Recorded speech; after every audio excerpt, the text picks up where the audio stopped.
Hi everyone, welcome back to my YouTube channel. This true and original video is titled Bonnie and Clyde's Last Christmas. This is a true story about love that happened 90 years ago.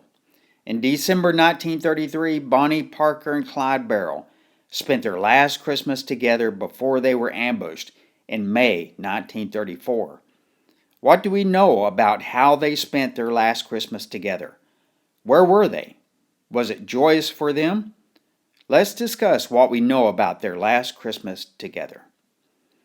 Christmas in 1933 was not a joyous occasion for most Americans. This was during the Great Depression and most people were struggling to feed their families. The Great Depression officially started in 1929 with the crash of the stock market and the laying off of thousands of people from their jobs due to factories and stores closing their doors. Not only in America, but countries all over the world felt the effects of this economic depression. Suddenly, overnight, men could no longer provide food for their families. In 1933, this was the height of the Great Depression, and also suicides increased greatly that year. Men had to leave their families behind to search wherever they could for work. Any type of work would do. Foreclosures on farms and homes were at an all-time high. Imagine not being able to provide food for your family, but also losing your home. How devastating it was for all Americans. It was so horrible for families during this time period that, yes, some men turned to the life of crime to help feed their families. Also in 1933, crime was at an all-time high. Men such as John Dillinger, Babyface Nelson, George Machine Gun Kelly, Harvey Bailey, and Pretty Boy Floyd made headlines every day. Then there was Bonnie and Clyde. The Parker and Barrow families were no different than any other American family. Both families had suffered for years from the Depression, barely making enough money to feed their families. The year 1933, Bonnie and Clyde saw both good times and bad times.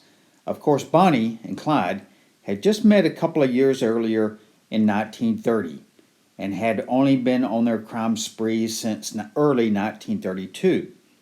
Earlier in 1933, Bonnie and Clyde was joined by Clyde's brother Buck and Buck's wife Blanche. However, Clyde only shared about 4 months with his brother before the Iowa shootout, where Buck was captured and would die a few days later. Blanche was also captured and sent to prison. Just prior to this event, Bonnie suffered burns from an automobile accident and was in constant pain. During this time, Clyde's gang only consisted of himself, Bonnie, and W.D. Jones. They were constantly on the move looking for weapons, ammunition, medical supplies for Bonnie.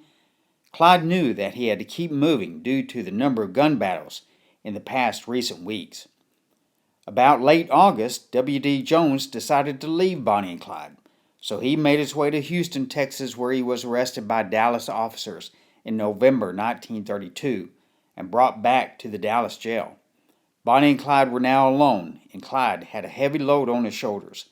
Bonnie was in bad condition and needed constant care. During the worst of times, Bonnie and Clyde always made trips back to Dallas to see their families. During one such trip, on November 22, 1933, they planned to meet their mothers and other family members just outside of a community called Sowers in a secluded part of Dallas County. Even though they were to meet their families on a secluded road, Clyde sensed trouble.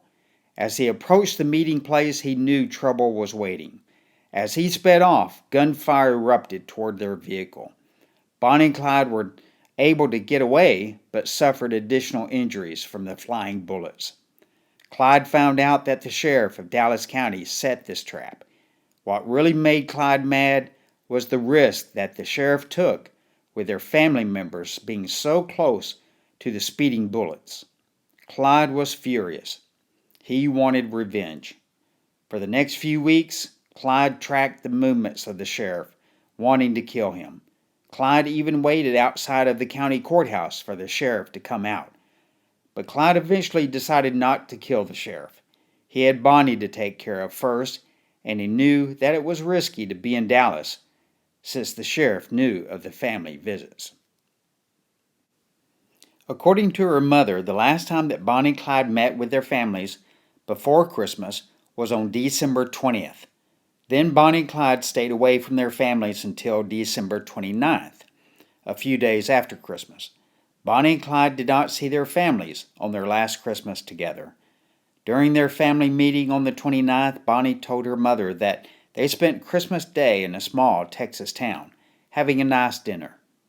Since they missed Christmas with their families, Bonnie and Clyde brought baskets full of fruits, nuts, and candy.